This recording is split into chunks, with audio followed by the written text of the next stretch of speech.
Romanos capítulo 8, verso 28 diz: sabemos que todas as coisas cooperam para o bem daqueles que amam a Deus, daqueles que são chamados segundo o seu propósito.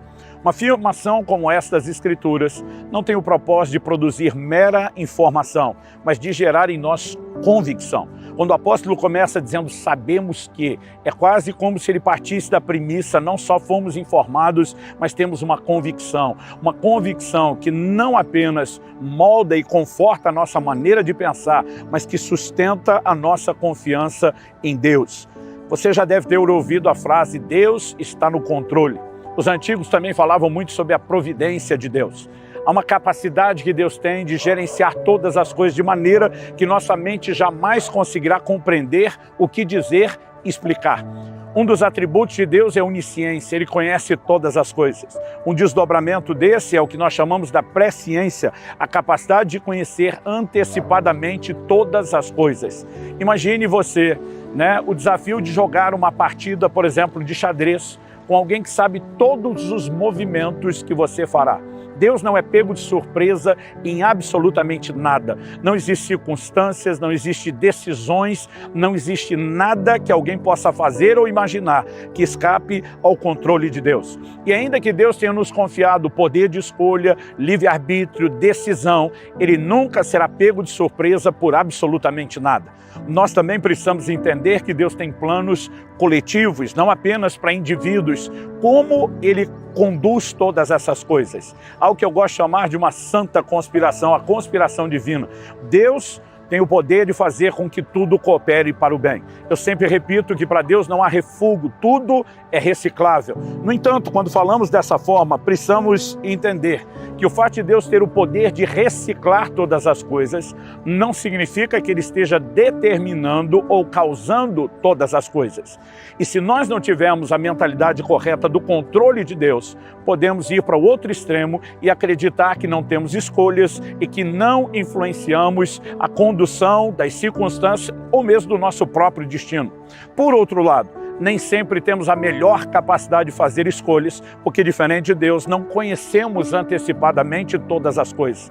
E é aí que nós precisamos não apenas confiar na direção de Deus para escolhas que nem sempre sabemos como tomar, mas também confiar que mesmo em momentos onde erramos, e estou fazendo uma distinção entre um erro de decisão de pecado, não estou falando sobre pecado, mesmo em circunstâncias onde erramos numa decisão, mas estamos sempre confiando a liderança da nossa vida a Deus. Precisamos saber que Ele tem a capacidade de gerenciar todas as coisas de tal forma que Ele consegue extrair o bem até de circunstâncias onde jamais imaginaríamos ser possível isso acontecer. No entanto, acredito que é importante fazer a distinção entre o Deus que recicla tudo, que tem o poder de tirar lucro de circunstâncias onde a gente só olharia como perda, como prejuízo, de nos redirecionar, mas temos que mudar isso de uma percepção que alguns têm de forma equivocada, como se Deus fosse o causador de todas as coisas. Quando José reencontra os seus irmãos no Egito e se revela a eles, ele faz uma afirmação que nos mostra a providência divina.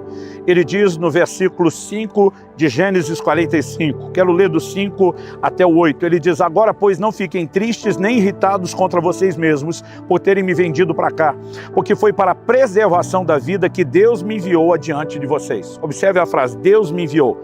Verso 6, porque já houve 2 anos de fome na terra, ainda restam 5 anos em que não haverá lavoura nem colheita.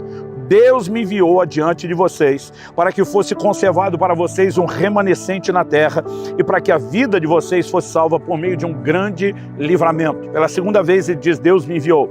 Agora o verso 8, assim, não foram vocês que me enviaram para cá, e sim Deus, que fez de mim como que um pai de Faraó e senhor de toda a sua casa e como um governador em toda a terra do Egito. Em 4 versículos, José afirma 3 vezes aos seus irmãos, Deus me enviou para cá. Ele diz, não foram vocês que me enviaram, foi Deus que me enviou.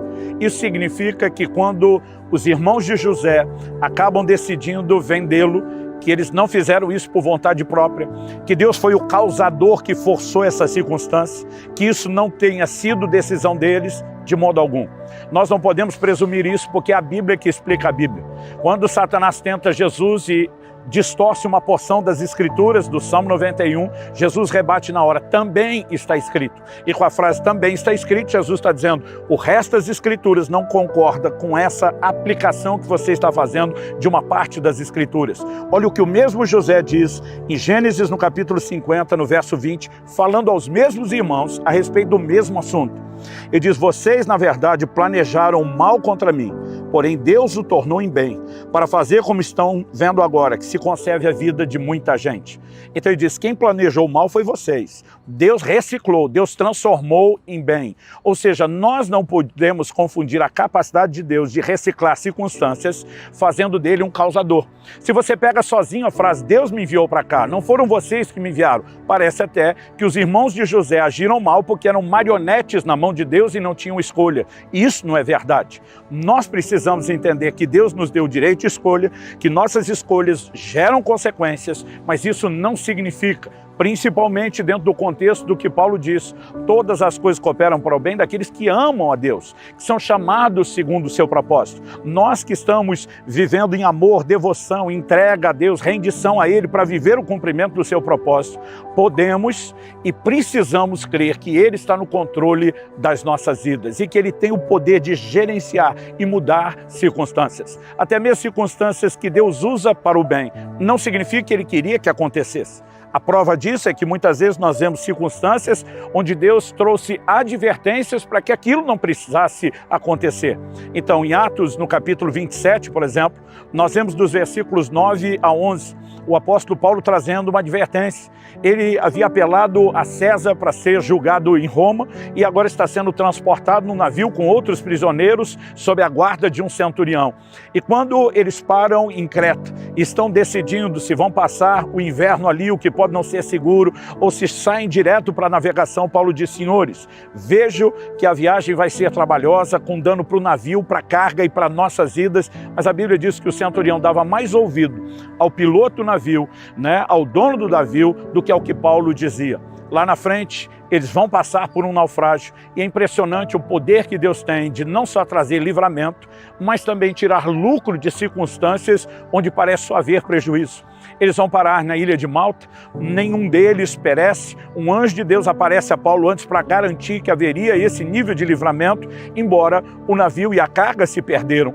Paulo vai pregar o evangelho em Malta, ora pelos enfermos, são curados. Nós temos um verdadeiro avivamento naquela ilha e Deus tira lucro daquela circunstância. Agora a pergunta é, Deus queria que aquelas coisas acontecessem daquela forma? Porque em Atos 27, 21, na hora que estão na iminência do naufrágio, Paulo se levanta para dizer, senhores, era preciso terem me atendido e não partir de Creta para evitar esse dano e perda. Eu brinco que Paulo faz um dos papéis da esposa no casamento. Todo marido sabe que quando não ouve o conselho da mulher, há uma grande probabilidade que a história termine com ela dizendo, eu falei, eu te disse, eu te avisei. Paulo levanta e diz, se vocês tivessem me ouvido, esse dano poderia ser evitado, ou seja, aquilo não tinha que acontecer. Não era um fatalismo, uma determinação divina inevitável. O próprio Deus dá advertência para que aquilo não precise acontecer, para que outra decisão possa ser tomada, mas ainda que por falta de entendimento, a escolha tenha sido feita de forma errada e tenha gerado um certo nível de prejuízo, não significa que Deus não possa reciclar as circunstâncias, mas evidentemente ele não pode ser tratado como causador, porque o causador não tentaria convencer as pessoas a ir numa direção diferente. Até mesmo a decisão de Pilatos de julgar Jesus, que beneficiou toda a humanidade com salvação. Nós vemos que a mulher dele manda o recado e diz, não se envolva na questão desse justo, pois muitos sofriam em sonhos por causa dele essa noite. Evidentemente que era uma advertência divina. A Bíblia diz que os poderosos desse mundo não conheceram o Senhor da glória, senão não teriam julgado. Então houve limitação, houve decisão errada e o Deus presciente, que não causou essa decisão de Pilatos, que ainda o advertiu antes dele agir com a injustiça com que acabou praticando. Deus decidiu gerenciar e tirar lucro dessa circunstância depois. Portanto, não podemos deixar de confiar num Deus que afirma na Escritura que tudo coopera para o bem. No entanto, não podemos olhar para Deus como se simplesmente ele tivesse escrito o script de todo o teatro, de todo o filme, e agora as coisas simplesmente só se conduzem de acordo com uma determinação dele. Muito dano, muito prejuízo, muito mal e pecado poderiam ser evitados e devem ser evitados nas nossas vidas. Mas mesmo diante de circunstâncias onde falhamos, seja nas decisões ou até mesmo tropeços, devemos lembrar que não só a misericórdia de Deus para perdoar e restaurar, mas Deus tem a capacidade de reciclar, de trazer um novo, não apenas significado, mas um novo direcionamento e impulsionamento para que o propósito seja cumprido. Quando Deus mostrou a José por meio de sonhos, a sua família se curvando, Deus estava revelando de antemão aquilo que ele, na sua presciência, entendia que aconteceria. Deus não força os irmãos de José a vendê-lo para que o sonho se cumpra. Deus revela tudo por meio de um sonho, porque ele sabe o que os irmãos de José fariam no meio do caminho. E ele, que não é pego de surpresa em absolutamente nada, continua no controle de todas as coisas. Isso deveria gerar em nós um senso de confiança e dependência de Deus. Um temor também nas nossas escolhas, porque somos responsáveis por elas. Mas ainda assim, precisamos entender que apesar de controlar até certo ponto o nosso destino e as consequências, o controle final reside nas mãos do Deus Todo-Poderoso, que nos ama e tem um plano melhor em mente. Que esse entendimento nos ajude a mais do que ter uma informação para o nosso credo, que ele sustente a nossa confiança em Deus. É a minha oração e o meu desejo sincero para cada um de vocês.